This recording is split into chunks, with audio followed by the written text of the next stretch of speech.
Hello my dear student, कैसे हैं। आइए, आपका फिर से स्वागत है एक बार सीके स्टडी 91 पर। से कि आप सभी जानते हैं कि इस चैनल पर क्लास 10 12th का तैयारी करवाया जाता है। तो आज हम आपके लिए साइंस के बहुत ही झक्कास शानदार सेशन को लेकर आए हैं, जो कि 120 प्लस साइंस के लघु उत्तरीय अर्थात लघु उत्तरीय और दीर्घ उत्तरीय अर्थात शॉर्ट और लॉन्ग क्वेश्चन की सीरीज को लेकर आए हैं। और मैं साइंस में आपको 120 क्वेश्चन दूंगा। यदि आप उतना कर लेते हैं तो आपको एग्ज़ाम हॉल में ऐसा एक भी क्वेश्चन नहीं देखने को मिलेगा जो कि हमारे पीडीएफ और जो पढ़ाए हैं उससे अलग आपको दिखेगा। इसी तरह मैं आपको सोशल साइंस, सामाजिक विज्ञान, पॉलिटी, ज्योग्राफी और इकोनॉमिक्स का 100 क्वेश्चन का 4 वीडियो में मैंने आपको प्रोवाइड कराया हूं। तो उसी तरह से मैं आपको 4 वीडियो में साइंस का कराऊंगा। और मैथ का सीरीज चल रहा है 120 लॉन्ग और शॉर्ट क्वेश्चन का। तो आप अभी तक नहीं देखे हैं तो प्लेलिस्ट में वीडियो है, तो आप वहां से देखें, आपको 100% सफलता मिलेगा।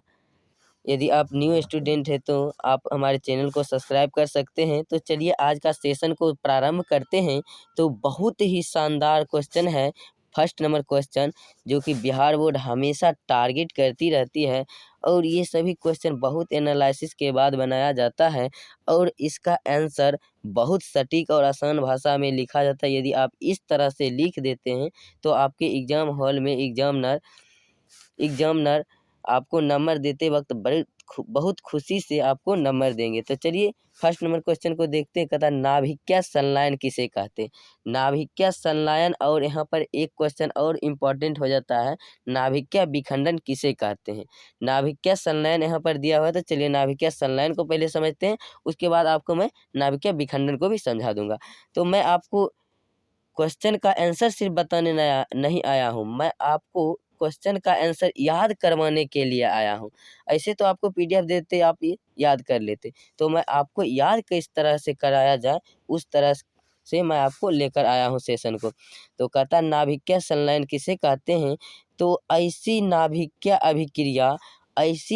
अभिक्रिया जिसके फलस्वरूप दो छोटे छोटे नाभिक ऐसी नाभिकीय अभिक्रिया जिसमें मानिए ये एक क्या है, छोटे छोटे नाभिक, ये क्या है, नाभिक है। ये एक और ये दो छोटे छोटे नाभिक है, परस्पर संयुक्त होकर, परस्पर मतलब ये जुटकर एक बड़ा नाभिक एक होकर एक भारी अर्थात अस्थाई नाभिक, एक भारी अर्थात ये जो दो छोटा है इसी को दोनों को जोड़कर एक बड़ा नाभिक का निर्माण किए, जो कि तीसरा है, होकर एक भारी तथा अस्थाई नाभिक का निर्माण करता है, उसे नाभिकीय संलयन कहते हैं। उम्मीद करता हूँ समझ में आया होगा। तो चलिए फिर से एक बार समझने का प्रयास करते हैं।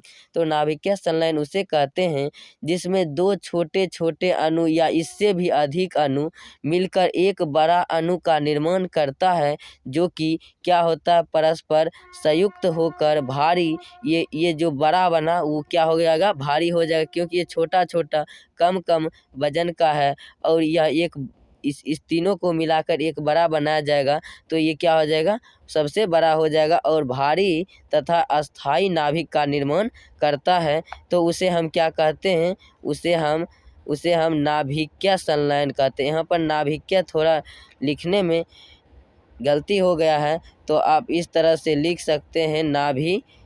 ऊपर में आपको लिखा हुआ है तो आप वहां से लिख सकते हैं, यहाँ पर नाभिकीय लिखा हुआ है तो नाभिकीय अभिक्रिया। उम्मीद करता हूं कि आपको क्वेश्चन नंबर 1 समझ में आया होगा। अब यहाँ पर समझने वाली बात है कि नाभिकीय विखंडन किसे कहते हैं। तो नाभिकीय विखंडन जो होता है, जो आपको अभी तुरंत मैंने बताया कि दो छोटे छोटे नाभिक मिलकर एक बड़ा नाभिक का निर्माण करता है, एक बड़ा नाभिक का निर्माण करता है। और नाभिकीय विखंडन में ये जो बड़ा नाभिक है वो दो छोटे छोटे नाभिक में क्या होते हैं, टूट जाते हैं। क्या होते हैं, ये बड़े नाभिक जो हैं ये दो छोटे छोटे नाभिक में टूट जाते हैं, दूसरे नाभिकीय विखंडन कहते हैं। उम्मीद करता हूँ कि नाभिकीय संलयन और नाभिकीय विखंडन आपको समझ में आया होगा। तो चलिए क्वेश्चन नंबर 2 आपके एग्ज़ाम के लिए बहुत ही महत्वपूर्ण है। 2023 एग्ज़ाम के लिए बहुत एनालिसिस के बाद ये सभी क्वेश्चन आपको दिया जा रहा है। तो आप यदि इसका PDF लेना चाहते हैं तो आप इस नंबर पर कॉल कर मैसेज करिएगा 90 60 86 20 16। इस नंबर पर आप व्हाट्सएप पर हाय लिखिएगा, सर हमें PDF भेज दीजिए, तो मैं आपको PDF भेज दूंगा। आप नंबर नोट डाउन कर लीजिए 90 60 86 20 16। तो चलिए आज का 2 नंबर क्वेश्चन को देखते हैं। कहता प्रकाश संश्लेषण क्या है, इसके रासायनिक समीकरण में व्यक्त कीजिए। प्रकाश संश्लेषण क्या है, इसका रासायनिक समीकरण में व्यक्त करें, मतलब इनका रासायनिक समीकरण लिखें। तो चलिए देखते हैं प्रकाश संश्लेषण क्या है। हरे पेड़ पौधे कार्बन डाइऑक्साइड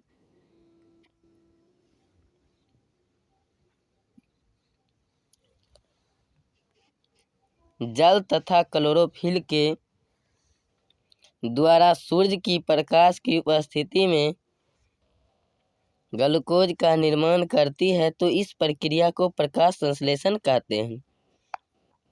फिर से समझने के प्रयास करते हैं कि प्रकाश संश्लेषण क्या है। हरे पेड़ पौधे जो होते हैं, जैसे कि आपको आम का पेड़ हो गया या कुछ भी का जो हरा होता है, हरे पेड़ पौधे वो वातावरण से क्या लेते हैं, कार्बन डाइऑक्साइड, तथा भूमि से क्या लेते हैं, जल लेते हैं, तथा पेड़ की जो पत्तियां होती है उसमें क्लोरोफिल अर्थात हरित लवक पाया जाता है, जिसके कारण पत्तियां हरा होता है, के द्वारा सूर्य की प्रकाश की उपस्थिति में, सूर्य से जो प्रकाश निकलता है उसे प्रकाश की उपस्थिति में ग्लूकोज का निर्माण करती है। इस प्रक्रिया को प्रकाश संश्लेषण कहते हैं।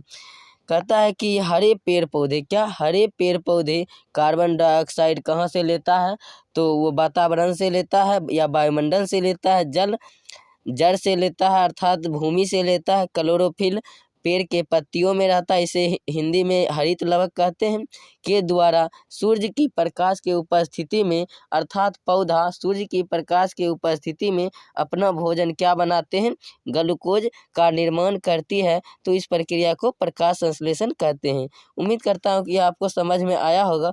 तो चलिए इसका रिएक्शन को देख लेते हैं। तो कहता है CO2 क्या है, इसे कार्बन डाइऑक्साइड कहते हैं। CO2 किसका, इसका CO2 कार्बन डाइऑक्साइड प्लस जल, CO2 और जल के रिएक्शन कराते हैं, अभिक्रिया कराते हैं, तो क्या C6H12O6 C6H12O6 ये किसका सूत्र है, तो ये ग्लूकोज का सूत्र है। क्या है, ग्लूकोज का सूत्र है। तो आप इसे याद रखेंगे, ग्लूकोज का सूत्र है। और O2 क्या हो गया, तथा ऑक्सीजन लास्ट में क्या होता है, रिलीज होता है। तो उम्मीद करता हूँ कि आप रिएक्शन भी समझ में आया होगा। तो अब क्वेश्चन नंबर 3 जो कि आपके लिए बहुत ही महत्वपूर्ण है 2023 एग्जाम के लिए। तो चलिए देखते हैं। कहता है मेंडलीफ ने अपने आवर्त सारणी को तैयार करने के लिए कौन कौन सी मापदंड को अपनाया। मेंडलीफ जो था वह अपने आवर्त सारणी का जो तैयार किए थे उनमें से उन्होंने कौन कौन सी मापदंड की विधियां अपनाई थी उनके बारे में लिखना है। तो आपको आंसर किस तरह से लिखना है उस तरह से मैंने यहाँ पर लिखा है।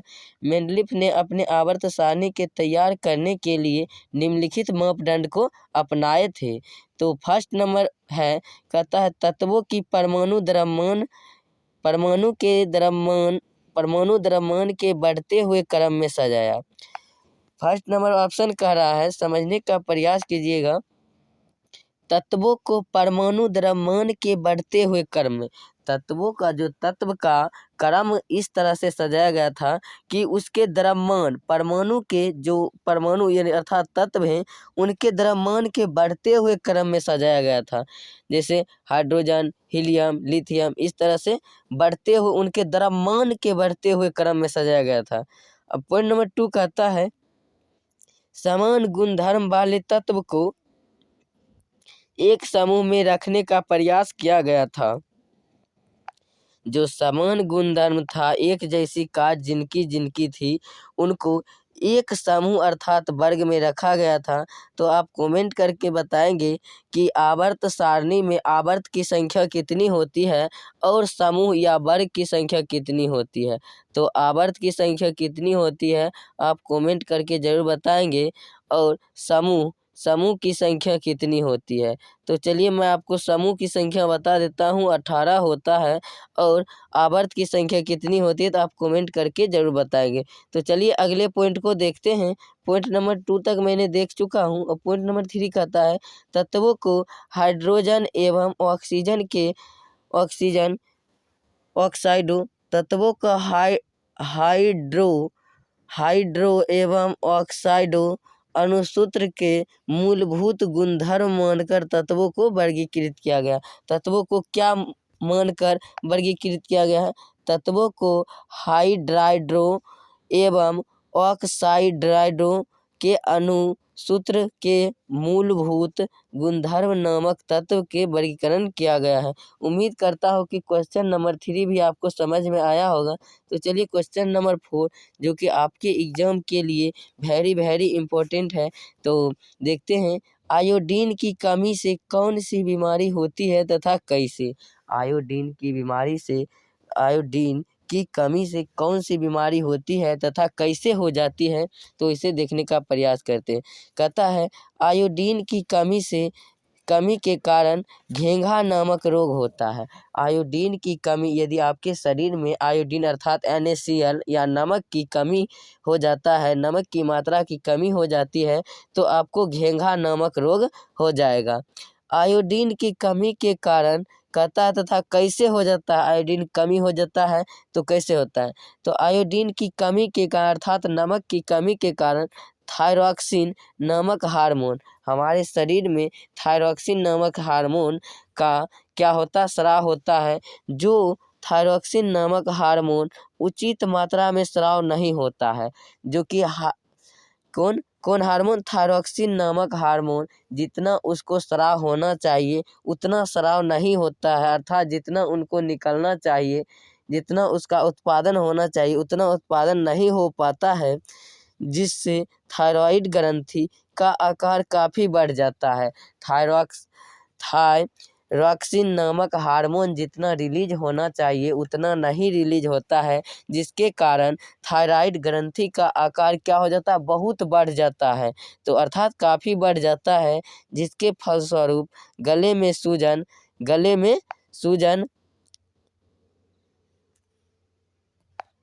एक लाइन नीचा है तो इसे भी देखने का प्रयास करते हैं। तो जिसके कारण गले में सूजन हो जाता है, शरीर के ऐसी स्थिति को घेंघा नामक रोग से जाना जाता है। शरीर की जो ऐसी स्थिति है घेंघा नामक रोग से जाना जाता है। तो चलिए इसे एक बार और समझने का प्रयास करते हैं। आयोडीन की कमी से कौन सी बीमारी होती है और कैसे? आयोडीन की कमी से घेंघा नामक बीमारी होती है। आयोडीन के कमी के कारण थायरॉक्सिन नामक हार्मोन कम स्रावित होती है, जिसके कारण क्या होता है? थायराइड ग्रंथि उचित मात्रा में स्रावित नहीं होती है, जिसके कारण थायरॉक्सिन नामक हार्मोन उचित मात्रा में स्रावित नहीं होती है, जिससे थायराइड ग्रंथि काफ़ी बढ़ जाता है, जिसके फलस्वरूप गले में सूजन हो जाता है। शरीर के ऐसी स्थिति को घेंघा नामक रोग से जाना जाता है। उम्मीद करता हूँ कि क्वेश्चन नंबर 4 आपको समझ में आया होगा। तो चलिए क्वेश्चन नंबर 5 को देखते हैं, जो कि आपके एग्ज़ाम के लिए बहुत ही महत्वपूर्ण है। यदि आप अभी तक वीडियो को लाइक नहीं किए तो प्लीज़ वीडियो को लाइक कर दीजिए। यदि न्यू स्टूडेंट है तो आप हमारे चैनल को सब्सक्राइब कर दीजिए, क्योंकि इसी तरह की सभी सब्जेक्ट की वीडियो पाने के लिए हमारे चैनल को सब्सक्राइब करें। और सभी सब्जेक्ट का प्लेलिस्ट बना दिया गया है, तो आप प्लेलिस्ट में जाकर सभी वीडियो को देखिए।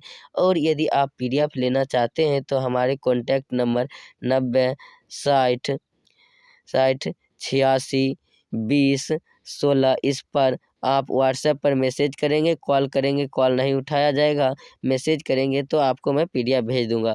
तो चलिए क्वेश्चन नंबर 5 को देखते हैं, जो कि आपके लिए बहुत ही महत्वपूर्ण है। मेंडलीव के आवर्त सारणी तथा आधुनिक आवर्त सारणी में अंतर लिखें। मेंडलीव के आवर्त सारणी में क्या क्या थे और आधुनिक आवर्त सारणी में क्या क्या है, इसकी तुलना करना है, इसी को कहते हैं अंतर लिखें। तो चलिए, मेंडलीव के आवर्त सारणी तथा आधुनिक आवर्त सारणी में निम्नलिखित अंतर है। अंतर जो है वह बहुत है, तो उन्हें सुधारा भी गया है, कुछ गलतियां भी थी, कुछ दोष भी थी, कुछ अच्छाइयां भी थी, तो उसे देखने का प्रयास करते हैं। तो मेंडलीव के आवर्त सारणी, आप यदि आंसर लिखेंगे तो आप इस तरह से एग्जाम हॉल में कॉपी को 2 भाग में बांट दीजिएगा। एक तरफ लिखिएगा मेंडलीव के आवर्त सारणी और एक तरफ क्या लिखिएगा, आधुनिक आवर्त सारणी। एक तरफ मेंडलीव के आवर्त सारणी, एक तरफ आधुनिक आवर्त सारणी। उसके बाद पॉइंट नंबर 1 इधर दीजिएगा, पॉइंट नंबर 1 इधर दीजिएगा। मुझे यहाँ पर कुछ असुविधा होने के कारण मैं इस प्रकार से लिखा हूँ, तो आप समझने का प्रयास कीजिएगा।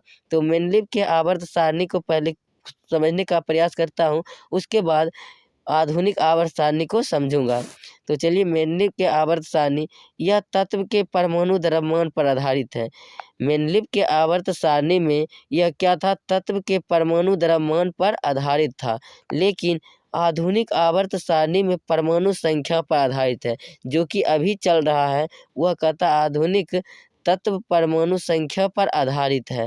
तो पॉइंट नंबर 2 इसमें कह रहा है, पॉइंट नंबर 2 कहता है कि इसमें अक्रिय गैस को कोई स्थान नहीं है, अर्थात मेंडलीव के आवर्त सारणी में अक्रिय गैस का कोई स्थान नहीं है। मेंडलीव के आवर्त सारणी में अक्रिय गैस का कोई स्थान नहीं है, लेकिन आधुनिक आवर्त सारणी में अक्रिय गैस को वर्ग 18 अर्थात समूह 18 में रखा गया है। आधुनिक आवर्त सारणी में वर्ग 18 में क्या रखा गया है, अक्रिय गैस को रखा गया, जैसे हीलियम, हेक्सॉन, रेडॉन, जेनॉन, ये सभी क्या है, अक्रिय गैस। अक्रिय गैस की संख्या कितनी होती है, तो 7 होती है, तो आप इसे याद रखेंगे। पॉइंट नंबर अब 3 कहता है मेंडलीव के आवर्त सारणी में, तो पॉइंट नंबर 3 है, इस समय कोई कई दोष हैं। मतलब जो मेंडलीव के आवर्त सारणी में था उसमें कई दोष था, क्या था, इसमें कई दोष था। अब कहता है यहाँ पर आधुनिक आवर्त सारणी में कि इसमें मेंडलीव के आवर्त सारणी से लगभग सभी दोष दूर किए गए। मेंडलीव के आवर्त सारणी में जितने भी दोष थे उन्हें आधुनिक आवर्त सारणी में सभी जो दोष थे उन्हें क्या किया, हटाने का प्रयास किया, शोध करने का प्रयास किया, अर्थात दूर कर दिया। तो अब देखते हैं मेंडलीव के आवर्त सारणी में पॉइंट नंबर 4 को कहता है, यह आवर्त सारणी छोटा रूप होता है। यह आवर्त सारणी के क्या होते हैं, छोटा रूप होता है। कौन, मेंडलीव के आवर्त सारणी का छोटा रूप होता है। पॉइंट नंबर 4 यहाँ है, यह आवर्त सारणी का बड़ा रूप है। बिल्कुल अपोजिट है, तो आप इस तरह से याद रख सकते हैं कि आधुनिक आवर्त सारणी बड़ा रूप है और मेंडलीव के आवर्त सारणी छोटा रूप है। तो चलिए, मेंडलीव के आवर्त सारणी के लास्ट पॉइंट को देखते हैं, जो कि बहुत ही महत्वपूर्ण है। कहता है, इस समय उप समूह ए तथा बी वर्ग के अंतर्गत आते थे। इस समय अर्थात मेंडलीव के आवर्त सारणी जब बनाए थे उस समय उप समूह ए तथा बी के वर्ग के अंतर्गत हैं, तो वर्ग के अंतर्गत हैं। अब देखते हैं आधुनिक आवर्त सारणी में पॉइंट नंबर 5 कर रहा है, इस समय अर्थात आधुनिक आवर्त सारणी जब बना था उस समय ऊपर समूह उप समूह, यहाँ ऊपर नहीं होगा, यहाँ होगा उप समूह ए तथा बी के अलग अलग समूह में रखा गया है। ए तथा बी को अलग अलग समूह में रखा गया है। उम्मीद करता हूँ क्वेश्चन नंबर 5 आपको समझ में आया होगा। तो चलिए क्वेश्चन नंबर 6 को देखते हैं, जो कि आपके एग्जाम के लिए बहुत ही महत्वपूर्ण है। तो यदि आप अभी तक अपने फ्रेंड को शेयर नहीं किए हो तो प्लीज़ अपने फ्रेंड को शेयर कर दीजिए और वीडियो को लाइक नहीं किए हैं तो वीडियो को लाइक कर दीजिए, क्योंकि आपको कोई पैसा नहीं लगता है, हमारे मेहनत के लिए एक लाइक तो बनता है, तो प्लीज़ एक लाइक कर दीजिए। क्वेश्चन नंबर 6 कह रहा है विद्युत मोटर के सिद्धांत को बताए। विद्युत जो मोटर होता है वह किस सिद्धांत पर चलता है उनको आपको बताना है। तो चलिए इसका आंसर देखते हैं। जब धारावाही कुंडली को चुंबकीय क्षेत्र में रखा जाता है, जब किसी कुंडली में धारा प्रवाहित करते हैं तो क्या कहता है, जब धारावाही कुंडली को चुंबकीय क्षेत्र में रखा जाता है तो वह कुंडली एक बल आघूर्ण अनुभव करती है। जब धारावाही कुंडली को चुंबकीय क्षेत्र में रखा जाता है तो वह चुंबकीय क्षेत्र जो होता है, चुंबकीय क्षेत्र का कुंडली एक बल आघूर्ण का अनुभव करती है। क्या करती है? बल आघूर्ण का अनुभव करती है। इसके परिणाम स्वरूप कुंडली घूर्णन करती है। इसके परिणाम स्वरूप क्या करती है? कुंडली घूर्णन करती है। इसे ही विद्युत मोटर का सिद्धांत कहते हैं। इसे ही क्या कहते हैं? विद्युत मोटर का सिद्धांत कहते हैं। उम्मीद करता हूँ क्वेश्चन नंबर 6 आपको समझ में आया होगा। तो चलिए क्वेश्चन नंबर 7 को देखते हैं। कहता नाभिकीय रिएक्टर से आप क्या समझते हैं? इतना इम्पोर्टेंट क्वेश्चन है कि आप यदि इतना पढ़ लेते हैं तो आपके एग्जाम में चाहे फर्स्ट पाली हो या सेकंड पाली हो, एक भी क्वेश्चन यहाँ से निकल नहीं सकता है। तो चलिए क्वेश्चन नंबर 7 का आंसर देखते हैं। नाभिकीय रिएक्टर से आप क्या समझते हैं? तो वह संयंत्र जिसमें नाभिकीय ऊर्जा को ऊष्मा ऊर्जा में परिवर्तित किया करके विद्युत ऊर्जा प्राप्त किया जाता है, परमाणु रिएक्टर या नाभिकीय रिएक्टर कहते हैं। इसे परमाणु रिएक्टर भी कहा जाता है। नाभिकीय रिएक्टर जो है इसे आपको पूछा जा सकता है कि परमाणु रिएक्टर किसे कहते हैं, तो आप यही परिभाषा लिखेंगे। क्या लिखेंगे? परमाणु रिएक्टर किसे कहते हैं?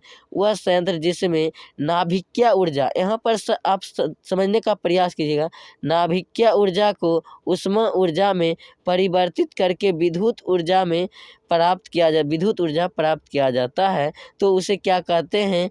परमाणु रिएक्टर या नाभिकीय रिएक्टर। तो उम्मीद करता हूँ क्वेश्चन नंबर 7 भी आपको समझ में आया होगा, जो कि आपके एग्जाम के लिए बहुत ही महत्वपूर्ण है। और सबसे महत्वपूर्ण क्वेश्चन आ चुका है, अम्ल तथा क्षार में अंतर लिखें। तो अम्ल की परिभाषा आपको याद होना चाहिए। अम्ल ऐसा पदार्थ है जो क्या करता है? नीले लिटमस पत्र को लाल कर देता है, और यह क्या होता है? स्वाद में खट्टा होता है, तथा यह जल में विलय होकर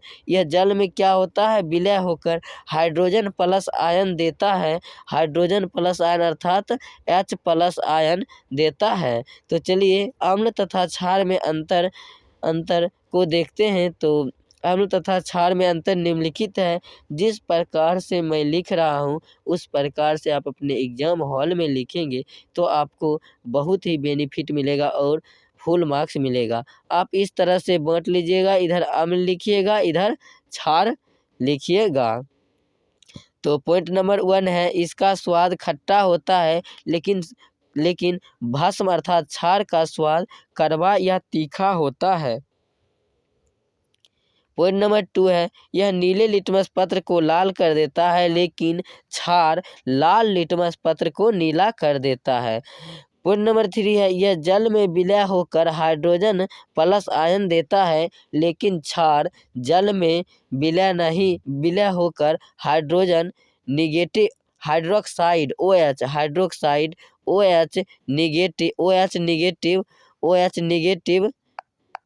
OH निगेटिव आयन देता है। तो चलिए अगले पॉइंट को समझने का प्रयास करते हैं।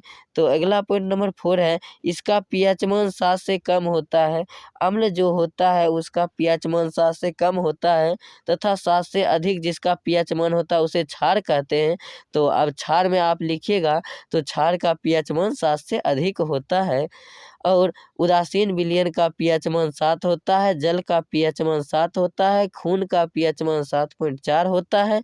तो आप कमेंट करके बताइएगा कि मूत्र का pH मान कितना होता है। तो आप कमेंट करके ज़रूर बताएंगे। उम्मीद करता हूँ कहता है पॉइंट नंबर 5, यह क्षार को उदासीन कर देता है। यह क्षार को क्या करता है? अम्ल क्षार को उदासीन कर देता है, लेकिन क्षार अम्ल को उदासीन कर देता है। तो अम्ल के बारे में आप पढ़ चुके हैं, तो अब क्षार के बारे में देख लीजिएगा। आपको मैंने बताया था कि एक तरफ क्षार है तो एक तरफ आप अम्ल लिख लीजिएगा, उसके बाद आप लिखते जाइएगा। तो मेरे यहाँ पर असुविधाजनक के कारण मैं इस तरह से लिखा हूँ। तो चलिए आपको देखते हैं कि क्षार स्वाद में कड़वा तथा तीखा होता है, जबकि अम्ल स्वाद में खट्टा होता है। यह क्षार लाल लिटमस पत्र को नीला कर देता है, जबकि अम्ल नीला लिटमस पत्र को लाल कर देता था। यह जल में विलय होकर हाइड्रोक्साइड आयन देता है, अर्थात OH निगेटिव देता है, जबकि अम्ल जल में विलय होकर हाइड्रोजन प्लस आयन देता था। तो चलिए पॉइंट नंबर 4 कहता है इसका pH मान 7 से अधिक होता है। किसका pH मान 7 से अधिक होता है? तो क्षार का pH मान 7 से अधिक होता है तथा अम्ल का pH मान 7 से कम होता है तथा उदासीन विलयन का pH मान 7 होता है। और सिरका का pH मान कितना होता है? तो आप कमेंट करके जरूर बताइएगा। और रक्त का pH मान 7.4 होता है। मनुष्य का शरीर का pH परास 7.0 से 7.8 के बीच होता है। ये सभी ऑब्जेक्टिव के लिए बहुत ही महत्वपूर्ण क्वेश्चन है। तो पॉइंट नंबर 5 है, यह अम्ल को उदासीन कर देता है। यह क्या करता है? अम्ल को उदासीन कर देता है। कौन अम्ल को उदासीन करता है? क्षार अम्ल को उदासीन कर देता है। तो चलिए इस क्वेश्चन को आप समझे होंगे और आपको अच्छी तरह से समझ में आया होगा। तो चलिए क्वेश्चन नंबर 9 को देखते हैं, जो कि आपके एग्जाम के लिए बहुत ही कमाल का क्वेश्चन है, धांसू क्वेश्चन है। तो इस तरह से धांसू क्वेश्चन जितने भी होते हैं उसे आप पढ़ने का प्रयास कीजिएगा। आप अपने यदि कोचिंग जाते होंगे तो अपने टीचर से दिखाइएगा, तो वो कहेंगे वाह बहुत महत्वपूर्ण सब्जेक्टिव क्वेश्चन है। इस क्वेश्चन को लिखकर अभी ही सभी क्या कर लो? याद कर लो। तो क्वेश्चन नंबर 9 कह रहा है कि प्लास्टर ऑफ पेरिस का सूत्र लिखें तथा यह जिप्सम से कैसे बनाया जाता है। तो प्लास्टर ऑफ पेरिस का सूत्र लिखे तथा यह जिप्सम से कैसे बनाया जाता है। तो चलिए देखते हैं। तो पहले नंबर आप तो यहाँ पर देख लीजिए, प्लास्टर ऑफ पेरिस का सूत्र CaSO4 calcium sulphate plus half H2O 1/2 अर्थात हाफ H2O होता है। क्या? प्लास्टर ऑफ पेरिस का सूत्र। आपको ऑब्जेक्टिव में पूछा जाएगा निम्नलिखित में कौन प्लास्टर ऑफ पेरिस का सूत्र है। तो आप CaSO4 इंटू हाफ H2O लगाइएगा ऑप्शन जिसमें रहेगा वो। तो चलिए देखते हैं कि तथा जिप्सम कैसे प्राप्त किया जाता है प्लास्टर ऑफ पेरिस से। तो कहता है जिप्सम को इस्पात के बर्तन में जिप्सम जो होता है CaSO4 नहीं plaster of Paris CaSO4 gypsum को इस्पात के बर्तन में 373 केल्विन में जिप्सम को क्या करते हैं? इस्पात के बर्तन 373 केल्विन ताप पर गर्म करते हैं। क्या करते हैं? हीट करते हैं। जिप्सम जो होता है उसको 373 केल्विन ताप पर गर्म करके 3/2 अर्थात 1.1/2 अणु त्याग कर प्लास्टर ऑफ पेरिस बनाता है। इसे आप गुना कीजिए, 2 गुना 1 2 और प्लस 1 तो 3/2। तो मैंने डायरेक्ट यहाँ पर आपको लिख दिया 3/2। आप इस तरह से लिख सकते हैं, कोई दिक्कत नहीं है।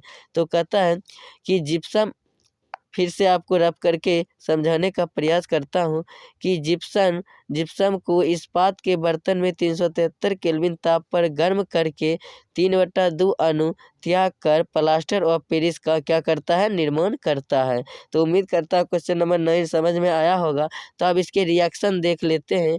रिएक्शन नहीं लिखे हैं तो चलिए कोई दिक्कत नहीं है। अगले क्वेश्चन को देखते हैं, जो कि क्वेश्चन नंबर 10 है और आपके लिए बहुत ही महत्वपूर्ण है। तो अभी आप वीडियो में बने रहेंगे क्योंकि क्वेश्चन नंबर 25 तक आपको करवाया जाएगा।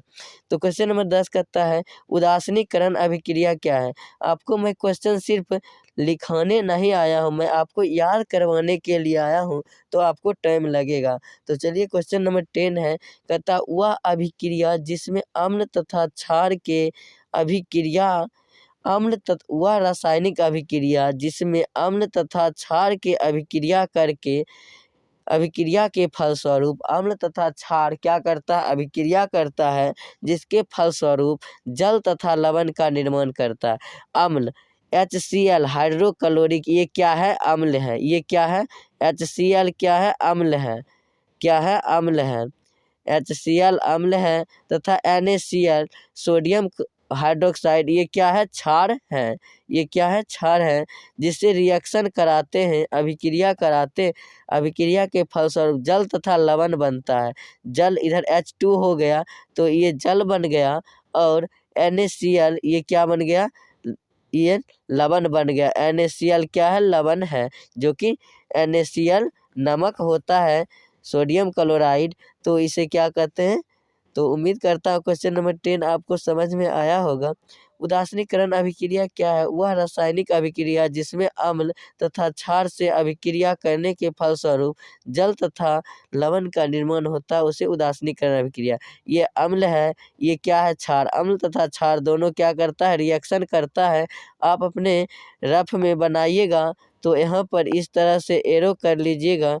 तो अम्ल तथा क्षार रिएक्शन करता है, तो इधर सोडियम क्लोराइड नमक तथा H2O अर्थात जल बनाता है। नमक अर्थात लवण क्या है, नमक क्या है, एक लवण है, तो लवण तथा जल बनाता है, या जल तथा लवण बनाता है। तो चलिए क्वेश्चन नंबर 11 को समझने का प्रयास कि आपके एग्जाम के लिए बहुत ही महत्वपूर्ण है। तो कहता है प्रकाश के परावर्तन के नियम को लिखे। तो पहला नंबर आपको बहुत ही महत्वपूर्ण, प्रकाश के परावर्तन तथा अपवर्तन के नियम आप याद कर लीजिएगा। 2 क्वेश्चन में से आपका एक क्वेश्चन फिक्स रखा हुआ है। एक क्वेश्चन क्या है, फिक्स रखा हुआ है। तो आप यहाँ से समझ गए होंगे कि एक क्वेश्चन प्रकाश के परावर्तन तथा अपवर्तन में रखा हुआ है आपका। आप इस 2 क्वेश्चन को याद कीजिए, 2 नंबर पाइए। तो कहता प्रकाश के परावर्तन के 2 नियम है तथा अपवर्तन के भी 2 नियम है। तो आपतन कोण का मान आपतन कोण परावर्तन कोण के बराबर होता है। आपतन कोण को I से सूचित करते हैं तथा परावर्तन कोण को R से सूचित करते हैं। आपको ऑब्जेक्टिव में पूछ लिया जाएगा, यदि आपतन कोण का प्रकाश के परावर्तन के नियम से आपतन कोण का मान 60 डिग्री है, तो परावर्तन कोण का मान कितना होगा। तो परावर्तन कोण का मान 60 डिग्री होगा, क्योंकि कोण I बराबर कोण R, आपतन कोण का मान परावर्तन कोण के क्या है, बराबर है। तो जितना ये होगा उतना ये होगा। तो चलिए उम्मीद करता हूँ समझे होंगे फर्स्ट नंबर नियम। अब सेकेंड नंबर नियम को देखते हैं। तो सेकेंड नंबर नियम भी आप समझ गए हो जाएंगे। तो यहाँ पर कोण I बराबर कोण R आप समझ गए होंगे, आपको ऊपर समझाए थे। पॉइंट नंबर 2 कहता है कि दूसरा नियम कहता है आपतित किरण, यहाँ पर कोमा दे लीजिएगा, आपतित किरण, परावर्तित किरण तथा आपतन बिंदु पर डाला गया अभिलंब तीनों एक ही समतल में होते हैं। यहाँ से आप चित्र से समझने का प्रयास कीजिएगा, इसलिए मैं आपको यहाँ पर इतना जगह छोड़े थे। तो कहता है ये मानिए एक क्या है, x और y एक परावर्तक सतह है जिस पर एक किरण आपतित होती है तथा यहाँ से टकरा कर इधर क्या हो जाती है, परावर्तित हो जाती है। ये किरण होती है आपतित और ये किरण परावर्तित, तथा इस पर एक अभिलंब डाला जाता है, जो कि बिंदु यहाँ पर एक O मानते हैं। यहाँ पर एक क्या जाता है, यहाँ पर एक अभिलंब डाला जाता है, और यहाँ पर आप A लिख लीजिए, यहाँ पर B लिख लीजिए, यहाँ पर C लिख लीजिए, कोई दिक्कत नहीं, कुछ भी लिख लीजिए। तो इससे हम इधर कोण आ रहा है तो इसे कोण I अर्थात आपतन कोण, और ये कोण इधर जा रहा है तो इसे क्या कहते हैं, इसे क्या कहते हैं, परावर्तन कोण अर्थात R। तथा इसके बीच जो एक ये रेखा है इसे P कहते हैं, अर्थात क्या कहते हैं, अभिलंब। अभिलंब किसे कहते हैं, आपतित किरण तथा परावर्तित किरण के बीच खींचे गए लंब को, ये आपतित किरण है, ये परावर्तित किरण है, तथा इसके बीच खींचे गए लंब को अभिलंब कहते हैं। तो उम्मीद करता हूँ कि यह चित्र आपको समझ में आया होगा। चलिए क्वेश्चन नंबर 12 की तरफ बढ़ते हैं, जो कि आपके एग्जाम के लिए बहुत ही इम्पोर्टेंट है। तो आप इस क्वेश्चन को अभी ही याद कर लीजिए। उत्सर्जन किसे कहते हैं तथा इनके पार्ट को लिखें। मतलब उत्सर्जन के कुछ कुछ जो होते हैं, क्या क्या उत्सर्जी पदार्थ हैं, उनको लिखना है। तो कहता है किसी सजीव के शरीर में, अर्थात मनुष्य, जानवर, चिड़िया, पक्षी, ये जितने भी सजीव हैं जो कि खाना खाते हैं और अपना स्वयं विकास करते हैं, अर्थात जितने भी सजीव हैं, आप सजीव तो समझते होंगे सजीव निर्जीव किसे कहते हैं। तो जितने भी सजीव के शरीर के अंदर उपस्थित अनावश्यक पदार्थ उसके शरीर से विभिन्न भागों के द्वारा बाहर निकलने की प्रक्रिया को उत्सर्जन कहते हैं। जैसे कि हम क्या करते हैं, भोजन ग्रहण करते हैं, पानी पीते हैं, तो ये क्या होता है, हमारे शरीर में जो क्रिया होता है वह हो जाता है, तथा ये क्या हो जाता है, अनावश्यक पदार्थ, इसे जो हमारे शरीर का आवश्यकता होता है, इससे खाना से और पानी से एब्जॉर्ब करके वह रख लेता है, और जो अपशिष्ट बचता है उसे वह क्या हो जाता है, अनावश्यक पदार्थ, तो उसके शरीर के विभिन्न भागों द्वारा बाहर निकाल देते हैं। जैसे मल मूत्र गुदा के द्वारा निकालते हैं, मल वृषण के द्वारा, मूत्र वृषण के द्वारा निकालते हैं, मल गुदा के द्वारा निकालते हैं, और पसीना त्वचा के द्वारा निकालते हैं। तो मल, मूत्र और पसीना ये सभी क्या है, उत्सर्जी पदार्थ है। क्या है, उत्सर्जी, जो कि मानव शरीर में अपशिष्ट रूप से पाए जाते हैं। तो उम्मीद करता हूँ क्वेश्चन नंबर 12 आपको समझ में आया होगा। तो चलिए क्वेश्चन नंबर 13, जो कि बहुत ही महत्वपूर्ण है आपके एग्जाम की दृष्टि से और बहुत बार पूछा गया है, यहाँ से आप याद कर लीजिएगा कि धोबन सोडा और बेकिंग सोडा के दो उपयोग को लिखें। धोबन सोडा तथा बेकिंग सोडा के दो उपयोग को आपको लिखने के लिए कहा है, लेकिन आपको ऑब्जेक्टिव में पूछा जाता है कि निम्नलिखित में कौन धोबन सोडा का रासायनिक सूत्र है। तो यहाँ पर हमने लिखा है, यहाँ पर आप धोबन कर लीजिएगा, धोबन सोडा और बेकिंग सोडा का उपयोग दो क्या है, निम्नलिखित है। तो धोबन सोडा आपको जिस तरह से मैंने बताया, इधर धोबन सोडा लिख लीजिएगा, इधर बेकिंग सोडा लिख लीजिएगा। यहाँ पर मुझे असुविधा होने के कारण मैं नहीं लिख पाया, तो इसके लिए मैं सॉरी चाहता हूँ। तो धोबन सोडा आप इतना एडजस्ट कर सकते हैं, आपके लिए मैं इतना कर रहा हूँ तो आप उतना क्यों नहीं कर सकते हैं। तो धोबन सोडा, तो धोबन सोडा का रासायनिक सूत्र क्या होता है, Na2CO3। धोबन सोडा का रासायनिक सूत्र Na2CO3 होता है। तो इसका फर्स्ट नंबर क्या है उपयोग, जल की अस्थायी कठोरता को दूर करने में क्या होता है, धोबन सोडा का प्रयोग किया जाता है। जल की अस्थायी कठोरता जो होती है उसे दूर करने के लिए धोबन सोडा का प्रयोग किया जाता है। घरों की साफ सफाई के लिए धोबन सोडा का प्रयोग किया जाता है। आपको यहाँ पर से पूछ लिया जाएगा कि बेकिंग सोडा का सूत्र बताएं, तो बेकिंग सोडा का सूत्र होता है, यहाँ पर H ही पड़ गया, NaHCO3 यहाँ पर H है, ये गलत है, तो आपको मैं PDF में सुधार कर दूंगा। तो NaHCO3 क्या होता है, बेकिंग सोडा का रासायनिक समीकरण सूत्र। तो बेकिंग सोडा का उपयोग बेकिंग पाउडर बनाने में, सोडा अम्ल अग्निशामक में बेकिंग सोडा का उपयोग किया जाता है। उम्मीद करता हूँ क्वेश्चन नंबर 13 आपको समझ में आया होगा। यदि आप इस तरह के सभी क्वेश्चन को नहीं पढ़ के एग्जाम में गए हैं तो आपका एग्जाम बहुत ख़राब तो जाएगा ही जाएगा, लेकिन आप उस समय बहुत ही पछताइएगा कि सर ऐसे क्वेश्चन को बता रहे थे, हम नहीं किए, सो गलती किए, और आपको पछताने के सिवा एग्जाम हॉल में कुछ नहीं मिलेगा यदि ये सभी क्वेश्चन आप इस वीडियो पर आए हैं और ये सभी क्वेश्चन नहीं याद किए हैं 2023 एग्जाम के लिए। तो चलिए क्वेश्चन नंबर 14 है, खनिज और अयस्क की परिभाषित करें। खनिज और अयस्क को क्या करना है, परिभाषित करना है। यदि अंतर भी कहेगा तो इसी तरह से, जिस तरह से मैंने लिखा है यहाँ पर, उसी तरह से आपको लिखना है। तो चलिए खनिज और अयस्क को परिभाषित करें। तो खनिज किसे कहते हैं, खनिज और अयस्क की परिभाषा निम्नलिखित है। इस तरह से आप एग्जाम हॉल में लिखेंगे और जिस तरह से मैंने यहाँ पर आंसर लिखा खनिज, खनिज देकर यहाँ पर क्या दिए हैं, डॉट दिए हैं और लिखना प्रारंभ किए। तो भूपर्पट्टी में प्राकृतिक रूप से पाए जाने वाले तत्व या यौगिक को खनिज कहते हैं। यहाँ पर वो लिखा गया ये गलती से, तो इसे ये कुछ नहीं है। कहता है भूपर्पट्टी में प्राकृतिक रूप से पाए जाने वाले तत्व या यौगिक खनिज कहलाते हैं। भूपर्पट्टी अर्थात भूपर्पट्टी के में प्राकृतिक रूप से पाए जाने वाले तत्व, भूपर्पट्टी अर्थात भूमि के अंदर पाए जाने वाले सभी तत्व या यौगिक क्या कहलाते हैं, खनिज कहलाते हैं।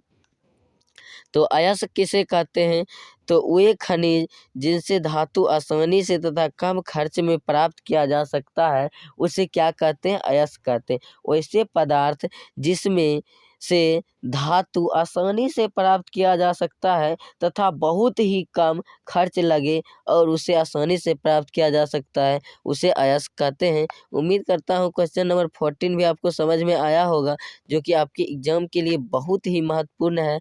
तो माय डियर स्टूडेंट, तो आपको यह वीडियो बहुत अच्छा लग रहा होगा। उम्मीद करता हूँ यदि आप अभी तक लाइक नहीं किए वीडियो को तो प्लीज़ वीडियो को लाइक कर दीजिए और अपने ऑल फ्रेंड को शेयर कर दीजिए, क्योंकि ये वीडियो आपके लिए बहुत ही महत्वपूर्ण होने वाला है। और सभी फ्रेंड को बता दीजिएगा कि सर 120 प्लस मैथ का और साइंस का और 100 सोशल साइंस का अर्थात एसएसटी का करा चुके हैं। सब्जेक्टिव क्वेश्चन और ऑब्जेक्टिव भी कराएंगे और करा भी रहे हैं, तो आप सभी ज़रूर जुड़े। तो चलिए क्वेश्चन नंबर 15 है, जो कि आपके एग्जाम के लिए बहुत ही महत्वपूर्ण है। हरे पेड़ पौधे को उत्पादक क्यों कहते हैं, हरे पेड़ पौधे को उत्पादक कहा जाता है, सो क्यों कहा जाता है, क्वेश्चन का मतलब यह है। तो कहता हरे पेड़ पौधे में कार्बन डाइऑक्साइड, हरे पेड़ पौधा क्या करता है, कार्बन डाइऑक्साइड वायुमंडल से ले लेता है अर्थात वातावरण से, जल ले लेता है भूमि से, क्लोरोफिल पेड़ पौधा की पत्तियों में होता है जिसके कारण पत्तियां हरा होता है, हरित लवक के कारण इसे क्लोरोफिल ये इंग्लिश नाम है तथा हरित लवक इसका हिंदी नाम है। तो क्लोरोफिल उनके पत्तियों में रहता है तथा सूर्य की प्रकाश की उपस्थिति में अपना भोजन तथा दूसरे जीवों अपना भोजन सूर्य की प्रकाश की उपस्थिति में तथा दूसरे जीवों अपना भोजन तो बनाते ही हैं, लेकिन दूसरे जीवों के लिए भोज्य पदार्थ का निर्माण करता है, इसलिए इसे हरे पौधे को उत्पादक कहा जाता है। हरा पौधा आप गुरुजलत्ती का नाम सुने होंगे, गुरुजलत्ती, उसमें वह अपना भोजन स्वयं नहीं बनाता है, वह जिस पेड़ पौधा पर जाता है उसे सुखा देता है बहुत जल्द। तो आप देखे होंगे कि उसमें अपना हरित लवक और नहीं होता है क्लोरोफिल, जिसके कारण वो अपना भोजन नहीं बना पाता है, वह पेड़ पौधा को बनाए गए भोजन को छीन कर खाता है, जिसके कारण वो जीवित रहता है। तो उम्मीद करता हूँ कि क्वेश्चन नंबर आपको 15 भी समझ में आया होगा, जो कि आपके एग्जाम के लिए बहुत ही महत्वपूर्ण है। क्वेश्चन नंबर 16 को देखते हैं। कहता है लैंगिक तथा अलैंगिक जनन में अंतर लिखें। तो लैंगिक और अलैंगिक जन्म में करीब 10 बार से भी अधिक बार पूछा गया आपके एग्जाम में, तो इस क्वेश्चन को आप याद कर लीजिएगा। लैंगिक तथा अलैंगिक जनन में अंतर निम्नलिखित है, इस प्रकार से आप आंसर लिखेंगे एग्जाम हॉल में। और लैंगिक जनन इधर है, आप इसे 2 पार्ट में बांट दीजिएगा कॉपी को, और इस तरफ अलैंगिक जनन लिख लीजिएगा, अलैंगिक जनन लिख लीजिएगा और यहाँ पर से लिखना प्रारंभ कीजिए। तो चलिए फर्स्ट नंबर पॉइंट है, इसमें 2 जनक भाग लेते हैं। लैंगिक जनन में कितने जनक भाग लेते हैं, तो लैंगिक जनक में 2 लैंगिक इसमें 2 जनक भाग लेते हैं, लैंगिक जनन में 2 जनक भाग लेते हैं। तो दूसरा पॉइंट है, कहता है इसमें केवल अर्धसूत्री विभाजन होता है, अर्थात लैंगिक जनन में क्या होता है, अर्धसूत्री विभाजन होता है। पॉइंट नंबर 3 कहता है इसमें युग्मनज के नए जीव का विकास होता है, इसमें जो होता है युग्मनज से नए जीव का विकास होता है, क्या होता है, नए जीव का विकास होता है। पॉइंट नंबर 4 कह रहा है केवल बीज वाले पौधे ही लैंगिक जनन होते हैं। केवल जिसमें बीज होते हैं वो क्या होते हैं, लैंगिक जनन होते हैं। जैसे कि बीज किसमें किसमें होते हैं, तो जैसे छुहारा हो गया छुहारा हो गया, और क्या क्या हो गया, जिसमें बीज रहते हैं, खजूर हो गया। तो ये सभी क्या हो जाएंगे, लैंगिक जनन। और लैंगिक जनन के देखते हैं, और लैंगिक जनन में क्या क्या अंतर है, तो कहता है इसमें केवल एक जनक भाग लेते हैं। लैंगिक जनन में क्या होते थे, दो जनक भाग लेते थे, लेकिन अलैंगिक जनक में क्या एक जनक भाग लेते हैं। इसमें समसूत्री विभाजन तथा अर्धसूत्री विभाजन होता है, लेकिन लैंगिक जनन में क्या होता था, केवल अर्धसूत्री विभाजन होता था। लैंगिक जनन में क्या होता था, केवल अर्धसूत्री विभाजन होता था, लेकिन और लैंगिक जनन में समसूत्री तथा असूत्री विभाजन दोनों होता है। कहता है इसमें समय पैतृक कोशिकाएं नए जीव का विकास करता है। इसमें जो होता है समय पैतृक कोशिका नए जीव का निर्माण करता है, तथा उसमें क्या करता था, देखिए इसमें युग्मनज से नए जीव का विकास होता था। इसमें क्या होता था, अर्थात लैंगिक जनन में युग्मनज से नए जीवों का निर्माण होता था। पॉइंट नंबर 4 कहता है बिना बीज वाले पौधे जैसे गुलाब, केला, अंगूर वाले पौधे में अलैंगिक जनन होता है। लैंगिक जनन में उसे होते हैं जिसके अंदर बीज होता है, लेकिन अलैंगिक जनन में वैसे बीज आते हैं जिसके अंदर क्या होता है, बीज नहीं होता। जैसे गुलाब का बीज आप नहीं देखे होंगे। केला आप खाते होंगे तो उसका बीज कभी भी आप नहीं देखे होंगे। अंगूर खाए हैं तो आप उसमें बीज देखे कभी नहीं देखे होंगे। तो चलिए उम्मीद करता हूँ क्वेश्चन नंबर आपको 16 भी समझ में आया होगा। तो चलिए क्वेश्चन नंबर 17 आपके एग्जाम के लिए बहुत ही महत्वपूर्ण है। तो विद्युत जनित्र के सिद्धांत को लिखे। तो विद्युत जनित्र का सिद्धांत क्या है, तो चलिए देखने का प्रयास करते हैं। विद्युत जनित्र विद्युत चुंबकीय प्रेरण के सिद्धांत पर आधारित है। विद्युत जनित्र जो है विद्युत चुंबकीय प्रेरण के सिद्धांत पर क्या है, आधारित है। विद्युत जनित्र द्वारा विद्युत उत्पन्न करने के लिए चुंबकीय क्षेत्र में चालक का घूर्णन के लिए यांत्रिक ऊर्जा का उपयोग करता है। क्या करता है, यांत्रिक ऊर्जा का उपयोग करता है। तो चलिए इसे मैं एक बार समझाने का प्रयास करता हूँ। विद्युत जनित्र के सिद्धांत को लिखें। विद्युत जनित्र किस सिद्धांत पर कार्य करता है, तो कहता है विद्युत जनित्र विद्युत चुंबकीय प्रेरण के सिद्धांत पर कार्य करता है, आधारित है, अर्थात उस पर कार्य करता है। विद्युत जनित्र द्वारा विद्युत उत्पन्न करने के लिए चुंबकीय क्षेत्र विद्युत जनित्र जो है वह क्या करेगा, करंट उत्पादन करने के लिए, अर्थात विद्युत उत्पन्न करने के लिए चुंबकीय क्षेत्र में चालक का घूर्णन के लिए चुंबकीय क्षेत्र में चालक के घूर्णन के लिए यांत्रिक ऊर्जा का उपयोग करता है। किसका उपयोग करता है, यांत्रिक ऊर्जा का उपयोग करता है। उम्मीद करता है क्वेश्चन नंबर 17 आपको समझ में आया होगा। तो चलिए क्वेश्चन नंबर 18 जो कि आपके एग्जाम के लिए बहुत ही महत्वपूर्ण है और बहुत ही झांसू क्वेश्चन है। तो चलिए क्वेश्चन नंबर 18 को देखते हैं। कहता अवतल दर्पण तथा उत्तल दर्पण में अंतर लिखें। आपको कहेगा अवतल दर्पण तथा उत्तल दर्पण का उपयोग लिखें, अंतर लिखें। तो आप जो मैं यहाँ पर पॉइंट लिखा हूँ उसी तरह से आप लिखेंगे। अवतल दर्पण का उपयोग को लिखें, उत्तल दर्पण का उपयोग को लिखे। उत्तल दर्पण का क्या उपयोग है, अवतल दर्पण का क्या उपयोग है, तो इसी तरह से आप आंसर लिख लीजिएगा। तो अवतल दर्पण उत्तल दर्पण में अंतर लिखें। तो अवतल दर्पण तो देखते हैं इसका परावर्तक सतह धंसा हुआ होता है। इसका परावर्तक सतह क्या होता है, अवतल दर्पण का परावर्तक सतह धंसा हुआ होता है। क्या होता है, धंसा हुआ होता है। अवतल दर्पण इसी तरह न होता है।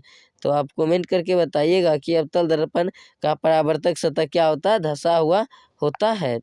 और कहता है पॉइंट नंबर 2 कि लेकिन उत्तल दर्पण का परावर्तक सतह क्या होता है, उभरा हुआ होता है। उत्तल दर्पण का परावर्तक सतह उत्तल दर्पण का परावर्तक सतह उभरा हुआ होता है। क्या होता है, उभरा हुआ। ये क्या हो गया, उभरा हुआ। उत्तल दर्पण का परावर्तक सतह उभरा हुआ होता है। पॉइंट नंबर 2 कहता है उत्तल दर्पण का फोकस दूरी काल्पनिक होता है। उत्तल दर्पण का फोकस दूरी जो होता है वह काल्पनिक होता है, उसे कल्पना कर लिया जाता है, लेकिन अवतल दर्पण का फोकस दूरी क्या होता है, वास्तविक होता है। पॉइंट नंबर 3 कहता है यह वास्तविक तथा वास्तविक काल्पनिक दोनों प्रतिबिंब बनाता है, लेकिन अवतल दर्पण कैसा प्रतिबिंब बनाता है, तो काल्पनिक तथा वास्तविक दोनों प्रतिबिंब बनाता है अवतल दर्पण, लेकिन उत्तल दर्पण यह केवल काल्पनिक प्रतिबिंब का निर्माण करता है। उत्तल दर्पण जो है वह केवल काल्पनिक प्रतिबिंब का निर्माण करता है। पॉइंट नंबर 4 है इसे अभिसारी दर्पण भी कहते हैं। किसे? उत्तल दर्पण को अभिसारी दर्पण कहते हैं, लेकिन ये आपको ऑब्जेक्टिव में भी पूछा जाता है, लेकिन अवतल दर्पण को अपसारी दर्पण कहा जाता है। अवतल दर्पण ऋणात्मक होता है। अवतल दर्पण क्या होता है? ऋणात्मक होता है, जबकि उत्तल दर्पण धनात्मक होता है। उत्तल दर्पण क्या होता है? धनात्मक होता है। मैंने आपको आंसर लिखने का अंतर वाला बताए थे। इस तरफ एक लिख लीजिएगा अवतल दर्पण और इस तरफ लिख लीजिएगा उत्तल दर्पण। उसके बाद इस तरह से 5-5 पॉइंट है, तो 5-5 पॉइंट को आप इस तरह से लिख सकते हैं। तो उम्मीद करता हूँ कि ऐसे आप लिखेंगे और आपको समझ में भी आएगा। तो चलिए क्वेश्चन नंबर 20 आपके एग्जाम के लिए बहुत ही महत्वपूर्ण है। विषम पोषी पोषण क्या है, यह कितने प्रकार के होते हैं, तो लिखना है। तो कहता है विषम पोषी पोषण वह प्रक्रिया है जिसमें जीव अपना भोजन स्वयं संश्लेषित न करके किसी अन्य स्रोत पर निर्भर रहते हैं, उसे विषम पोषी पोषण कहते हैं। विषम पोषी पोषण किसे कहते हैं? वैसा पोषण की प्रक्रिया जिसमें जीव अपना भोजन स्वयं निर्माण नहीं करती है, स्वयं निर्माण न करके किसी दूसरे की आशा पर रहता है कि यदि वह हमें भोजन निर्माण करके देगा, अर्थात बना कर देगा, तो मैं खा लूँगा। तो स्वयं संश्लेषित न करके अन्य स्रोत पर निर्भर रहता है, तो उसे विषम पोषी पोषण कहते हैं। तो विषम पोषी पोषण कितने प्रकार के होते हैं? तो विषम पोषी पोषण मुख्यतः 3 प्रकार के होते हैं, अर्थात मुख्यतः क्या विषम पोषी पोषण 3 प्रकार के होते हैं। कौन कौन? मृतजीवी पोषण, परजीवी पोषण तथा प्राणी संपोषण। तो उम्मीद करता हूँ कि क्वेश्चन नंबर 20 भी आपको समझ में आया होगा। तो चलिए क्वेश्चन नंबर 21 बहुत ही महत्वपूर्ण क्वेश्चन है और इसका आंसर बहुत सटीक तरीके से लिखा हूँ और छोटा भी है, तो आपको बहुत जल्दी याद होगा। इसका रिएक्शन भी होगा, तो रिएक्शन भी आपको बताऊंगा कि ऊष्मक्षेपी अभिक्रिया क्या है। उदाहरण दे वे रासायनिक अभिक्रिया जिनके घटित होने के फलस्वरूप ऊष्मा ऊर्जा का उत्सर्जन होता है।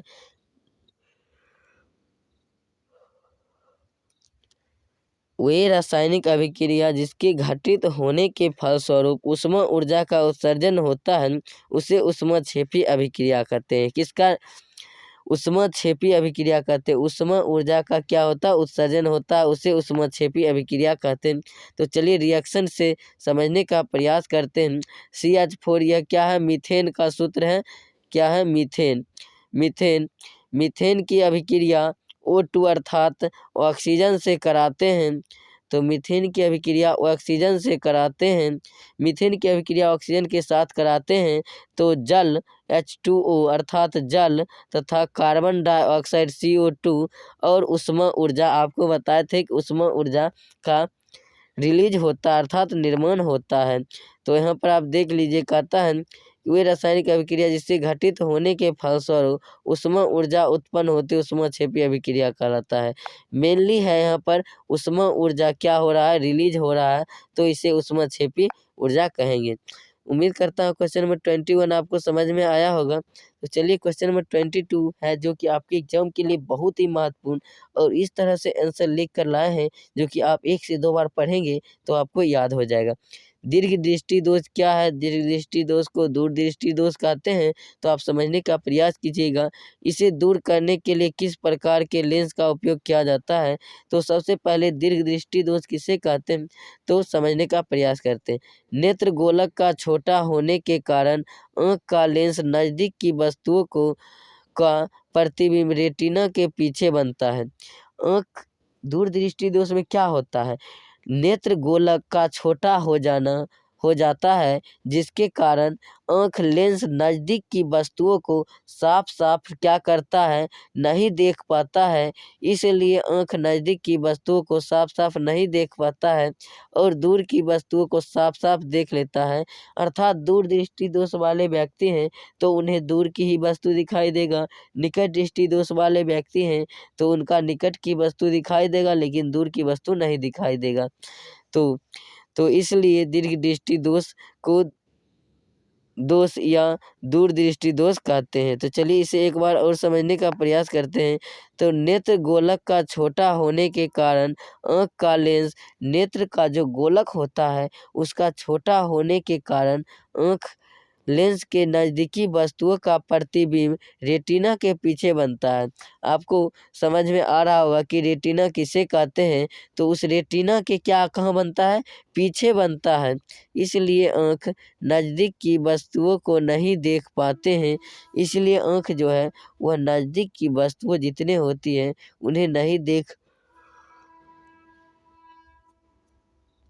पाते हैं और दूर वस्तुओं को साफ-साफ देख लेते हैं, इसलिए इसे दीर्घदृष्टि दोष कहते हैं या दूरदृष्टि दोष।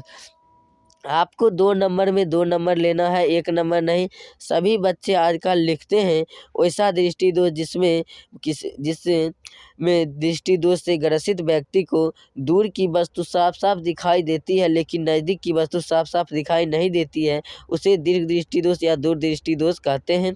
तो इस तरह से लिखते हैं तो एग्जामिनर 1 से 1.5 मार्क्स देते हैं और आगे निकल जाते हैं। तथा दीर्घ दृष्टि दोष को दूर करने के लिए डॉक्टर चश्मे के रूप में क्या करते हैं? उत्तल लेंस का उपयोग करते हैं।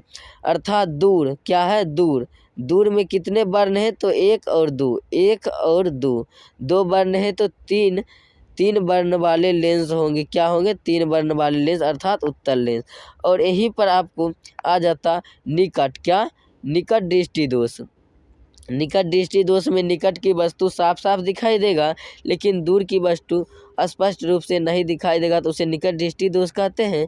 तो निकट दृष्टि दोष का उपचार डॉक्टर अवतल दर्पण के सहायता से किया जाता है। यहाँ पर आप देखिए 3 वर्ण है अर्थात 3 अक्षर है, तो 4 अक्षर वाले लेंस से इसका उपयोग किया जाता है। उपयोग नहीं, इलाज किया जाता है। क्या किया जाता है? इलाज किया जाता है। तो उम्मीद करता हूँ क्वेश्चन नंबर 22 भी आपको समझ में आया होगा। तो चलिए क्वेश्चन नंबर 23 से पहले मैं आपको बता देना चाहता हूँ कि वीडियो के डिस्क्रिप्शन में व्हाट्सएप ग्रुप तथा टेलीग्राम ग्रुप का लिंक है। तो यदि आप इसका PDF लेना चाहते हैं तो वहाँ से आप हमारे टेलीग्राम ग्रुप या व्हाट्सएप ग्रुप में जुड़ें, क्योंकि क्लास के बाद PDF वहीं पर डाल दिया जाता है। यदि आप उतना नहीं कर सकते हैं तो हमारा कॉन्टैक्ट नंबर है 90 60 86 20 16। इस पर आप सिर्फ मैसेज करेंगे, कॉल नहीं करेंगे और आप बोलिएगा सर हमें PDF भेज दीजिए, तो मैं आपको भेज दूंगा। तो चलिए क्वेश्चन नंबर 23 को समझने का प्रयास करता हूँ। विद्युत आवेश क्या है? यह कितने प्रकार के होते हैं? तो विद्युत आवेश किसे कहते हैं? यह कितने प्रकार के होते हैं? तो चलिए समझने का प्रयास करते हैं। कहता है किसी पदार्थ का वह गुण जिसके कारण उसमें विद्युत तथा चुंबकीय प्रभाव उत्पन्न होता है। किसी पदार्थ का कुछ गुण होता है जिसके कारण उसमें विद्युत तथा चुंबकीय प्रभाव उत्पन्न होता है, उसे विद्युत आवेश कहते हैं। उसे क्या कहते हैं? उसे विद्युत आवेश कहते हैं। विद्युत आवेश का SI मात्रक कूलम्ब होता है। क्या होता है? कूलम्ब होता है। विद्युत आवेश को Q से सूचित करते हैं। Q बराबर प्लस माइनस यानी भी होता है, प्लस माइनस यानी होता है। तो उम्मीद करता हूँ इसका ये भी आप लिख दीजिएगा। और इसका एसआई मात्रक कूलम प्रति मीटर कूलम होता है। किसका? विद्युत आवेश का एसआई मात्रक कूलम होता है। और यहाँ पर मैंने लिखा भी हूँ कि Q बराबर N होता है। विद्युत आवेश कितने प्रकार के होते हैं? विद्युत आवेश 2 प्रकार के होते हैं, धन आवेश अर्थात पॉजिटिव, ऋण आवेश अर्थात निगेटिव। उम्मीद करता हूँ कि यह क्वेश्चन आपको समझ में आया होगा। यदि आपको समझ में आया है तो प्लीज़ वीडियो को लाइक कर दीजिए, चैनल को सब्सक्राइब कर दीजिए। यदि आप अभी तक हमारे चैनल को सब्सक्राइब नहीं किए हैं तो आप हमारे चैनल को सब्सक्राइब कर दीजिए। इसी तरह के सभी सब्जेक्ट का PDF बिल्कुल फ्री में लेने के लिए। तो चलिए, उम्मीद करता हूँ कि आपको आज का वीडियो अच्छा लगा होगा। तो आप अपने प्यारे हाथों से एक लाइक और एक कमेंट ज़रूर करेंगे कि आपको वीडियो कैसा लगा और इसके बाद कौन सी सब्जेक्ट का वीडियो आपके लिए लेकर आऊँ। तो आप कमेंट ज़रूर करिएगा। थैंक यू, धन्यवाद। जय हिंद, जय भारत। Thank for watching.